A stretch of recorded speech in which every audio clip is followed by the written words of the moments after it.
लाहौर में स्याह शीशों वाली गाड़ियों के खिलाफ जारी मुहिम के दौरान मारूफ टिकटॉकर रजब भट्ट एक बार फिर कानून की गिरफ्त में आ गए। डॉल्फिन फोर्स ने सख्त कार्रवाई करते हुए रजब भट्ट की गाड़ी से स्याह पेपर्स मौके पर ही हटवा दिए। तर्जुमान के मुताबिक ये कार्रवाई ठोकर नियाज बेग पर डीएसपी मुबश्शिर रहमान की निगरानी में की गई, जहां दौरान चेकिंग मुतअद्दिद गाड़ियों को रोका गया, जिनमें टिकटॉकर रजब भट्ट की गाड़ी भी शामिल थी। SP dolphin force Arsalan Zahid ने वाज़ेह किया कि कानून की खिलाफ वर्जी किसी सूरत बर्दाश्त नहीं की जाएगी। शहर भर में हजारों गाड़ियों के खिलाफ कार्रवाई की जा चुकी है और मुहिम मजीद सख्त की जा रही है।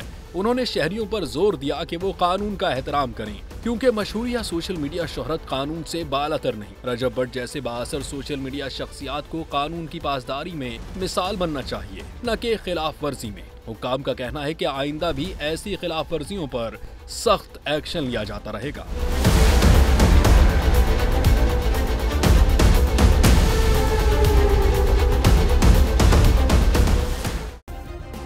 सब्सक्राइब करें और बेल दबाएं ताकि कोई खबर रह न जाए।